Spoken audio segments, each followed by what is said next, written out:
Good morning students. आज हम परागण के विषय में चर्चा करेंगे। तो पहले समझ लेते हैं कि परागण कौन सी प्रक्रिया होती है और ये पौधों में कैसे होती है। तो जैसा डायग्राम में दिख रहा है कि जो पुष्प है, पुष्प का ये वर्तिकाग्र है, पुष्प का ये वर्तिकाग्र है और ये जो है फीमेल पार्ट है, यानी ये स्त्री केसर है और ये वाला पार्ट जो है परागकोश है, यानी ये वाला पार्ट जो है क्या है, स्टेमेंस या पुंकेसर।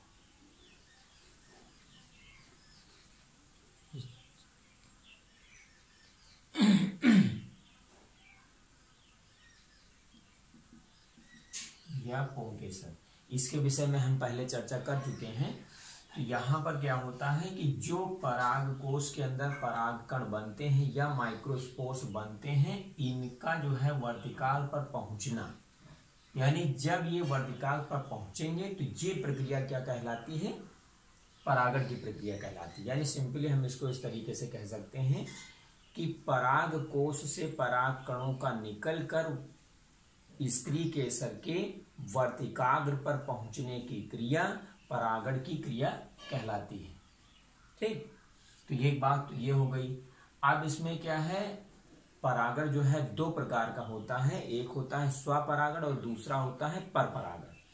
तो स्वपरागण में क्या होता है और परपरागण में क्या होता है, तो सबसे पहले हम चर्चा करते हैं परपरागण की। तो परपरागण क्या है, जब एक पुष्प के परागकण उसी जाति के दूसरे पौधे के पुष्प के वर्तिकाग्र पर पहुंचते हैं तो यह प्रक्रिया क्या कहलाती है, परपरागण की प्रक्रिया कहलाती है। इसको इंग्लिश में क्रॉस पॉलिनेशन भी कहते हैं।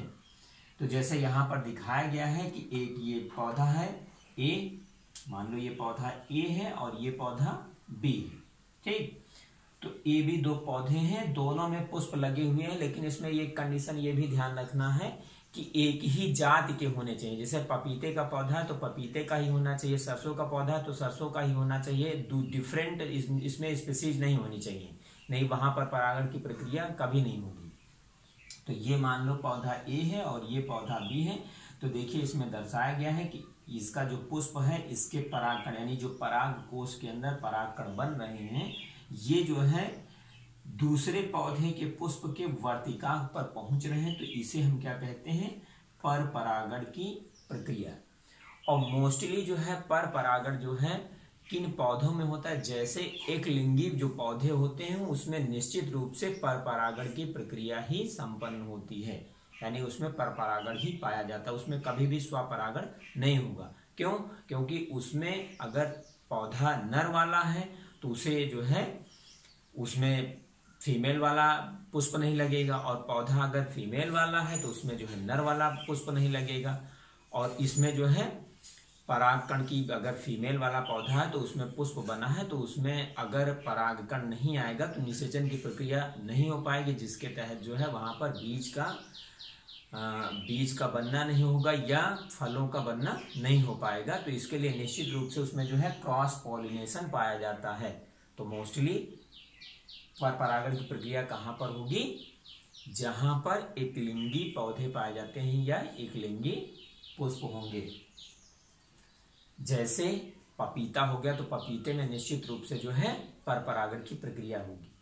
दूसरी जो परिभाषा है स्वपरागण की, तो स्वपरागण को हम समझ लेते हैं। स्वपरागण में क्या होता है, जब एक पौधे के पुष्प के परागकण उसी पौधे के पुष्प के वर्तिकाग्र पर पहुंचते हैं या उसी पौधे के दूसरे पुष्प के वर्तिकाग्र पर पहुंचते हैं, तो ये प्रक्रिया क्या कहलाती है, स्वपरागण की प्रक्रिया कहलाती है। तो स्वपरागण में आपको मेन डिफरेंस ये ध्यान में रखना है कि जब स्वपरागण होगा तो पौधा एक होगा और जब परपरागण होगा तो पौधे डिफरेंट होंगे, यानी अलग अलग पौधे होंगे।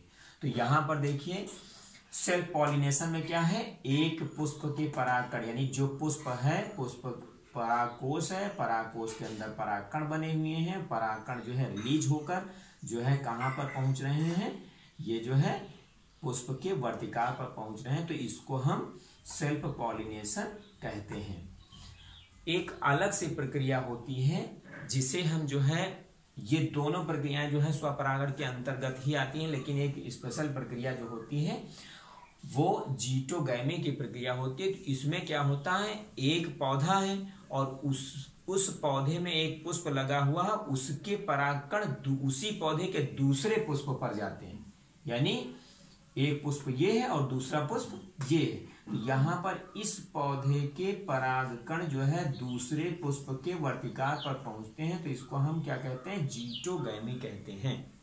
ठीक, ये प्रक्रिया हो गई स्वपरागण की प्रक्रिया। तो स्वपरागण में क्या है, निश्चित तौर पे जो है जो द्विलिंगी पुष्प होते हैं या जो द्विलिंगी पौधे होते हैं उनमें निश्चित तौर पर जो है स्वपरागण पाया जाता है, लेकिन इनमें जो है कुछ सीमाएं होती हैं कि अगर जो द्विलिंगी पौधा है या द्विलिंगी पुष्प है, अगर उसमें समकाल पक्वता पाई जा रही, यानी एक ही समय में जो इनके पुंकेसर वाला भाग है और स्त्री केसर वाला भाग है, दोनों का मैचुरेशन एक समय में अगर होता है, तब यहाँ पर स्वपरागण की प्रक्रिया संपन्न हो पाती है। अन्यथा क्या होगा, यहाँ पर भी जो है परपरागण की प्रक्रिया होगी।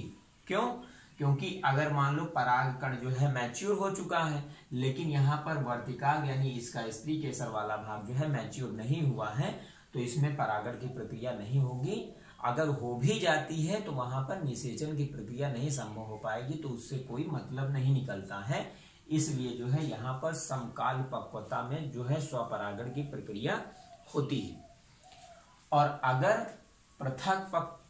पृथक काल पक्वता पाई जाती है, यानी अलग अलग इसमें जो है परिपक्वन होता है, तो इसमें जो है परपरागण की प्रक्रिया होगी। ठीक, तो ये जो है आपका परपरागण और स्वपरागण हुआ।